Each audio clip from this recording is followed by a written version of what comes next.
Low-income families oftentimes are struggling every day to loosen themselves out from the knots of poverty. These families, particularly those living in urban squatter areas, deal with many types of risk on a daily basis. Elsa, a resident of Angeles City, 31 years of age, a mother of one, pregnant with her second child. Mahirap kasi kahit yung Majority of the low-income families earns by working in the informal sectors just to meet their daily subsistence and cope with the life risks. Karen, a resident of Howe Compound, shares her piece about the jobs in their area. Uling, tindahan, yung mga tinda-tinda, Oh, kalakal, anong kalakal? bote, bakal, ganyan, plastic. Oh, tapos ano yung mga tindahan na to? Ano yung mga tinitinda? Lutong ulam, Hmm. merienda, Magkano naman yung mga presyo ng lutong ulam? 25, 10, 15. Tignan mo yung ano namin, hindi pa nakano yung carpet namin dito, oh. Okay lang po. Ang dumi. So, kayo pong tatlo dito ang nakatira. Nasaan po ngayon yung asawa niyo po? Ruel, husband of Elsa, a perfect example of a father working in the informal sector. Informal sector may include street vendors, domestic helpers, or even trash collectors. However, variability of income earned through working in the informal sector affects the family's ability to overcome the cycle of poverty. Nandito kami sa nanay ko. Kaya ngayon, naglilihi ako. Hindi ako nakakatulong sa kanya. Pero, kinukulang pa rin po minsan. O madalas. Madalas, kasi Madalas. 7 months na walang trabaho stay yung asawa. So, hindi siya yung continuous na tuloy-tuloy na trabaho. So, hindi natin masasabi na sa isang buwan meron kayong fixed na income. Minsan meron, ganun Minsan po ba? wala. Minsan wala. Well, pag walang-wala kami, dito sa nanay ko. Dito kami kumuha lahat. Utang, ganun din. Among low-income households, borrowing is the most common means to overcome their cash constraints.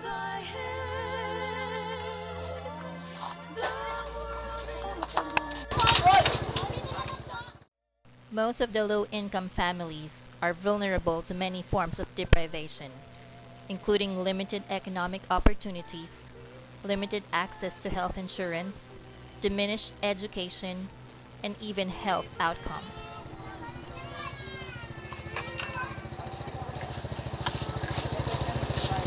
One of the usual risks among other social risks that every low-income families recognizes are risks associated with pregnancy and childbirth. Elsa, with her daughter, pregnant with her second child. Ngayon lang ko, sa Webis pa lang ko. Sa Webes. Saan mo balak magpa-check up? Doon nga, Sa Trident daw. Sa Trident. Alam kasi nila second street. Hindi nila alam yung Sa Trident. Trident yung pangalan.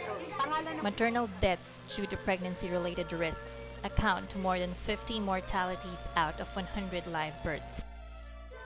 In this risk of non-medical assistance, 1 out of 10 Filipino women dies every day before, during, and after delivery due to complications.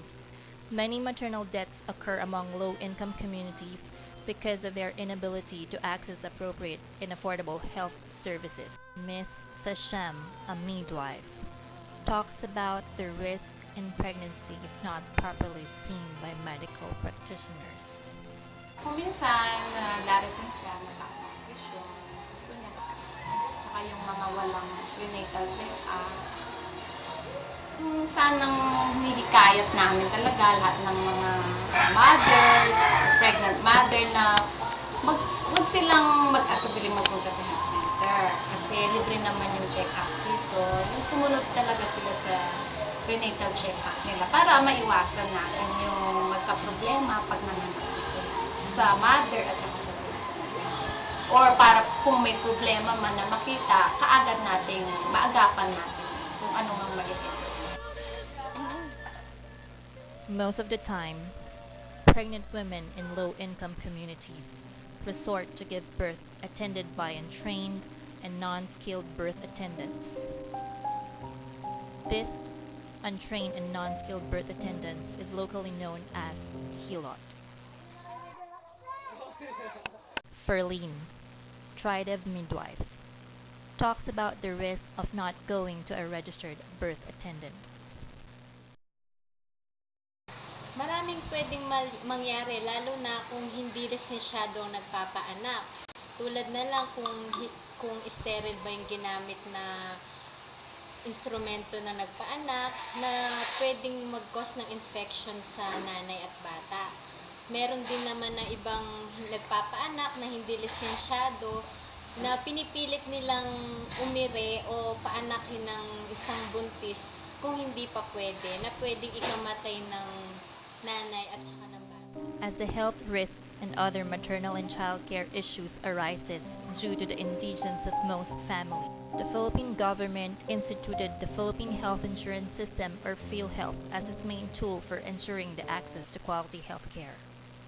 Mr. Tamunda, a PhilHealth officer at a private company, talks about the PhilHealth goals and benefits.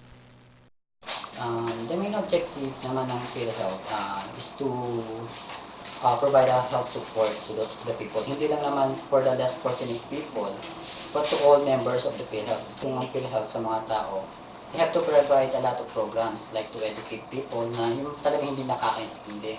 Kasi maraming tao dito sa country, hindi talaga naiintindihan kung ano yung purpose ng PhilHealth. So, para maintindihan na ng tao, kailangan na mag-create ng program ang PhilHealth para mas maintindihan ng mga tao kung para saan talaga yung PhilHealth. Kasi akala nila PhilHealth lang, nakatuloy lang dyan, na nagbabayad ka lang na without gaining any benefits galing sa kanila. But hindi lang nila alam is malaki na itutulong ng PhilHealth para sa hospitalization expenses nila sa mga in case na merong emergency na kailangan nila yung service. Most of the family are not yet members of the PhilHealth system due to the Anong lack of dahilan? Bakit money. di mo pa nakarito? Pera. However, based on the family income and expenditure survey, about 70% of the population in the country could not still afford to pay for the healthcare services due to their low income and prevailing market prices of medical care despite of the opportunities provided by PhilHealth system. Thus, many of the low-income families have not still accessed the PhilHealth insurance system because of their lack of recognition and appreciation about its benefits and importance, inability to allocate payment for the coverage, and on the other